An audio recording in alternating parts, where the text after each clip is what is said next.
Kuya, para sa'yo, ano ang filosofiya?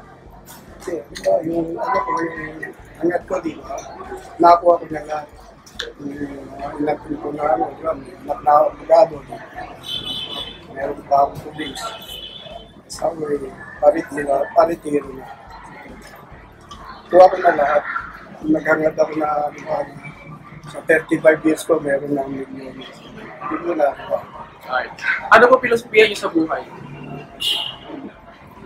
Gano'n, yung lumanda, sana, mga apo ko naman na lumanda ko na. Ng mga apo. Ano po yung pangalan? What is your philosophy in life?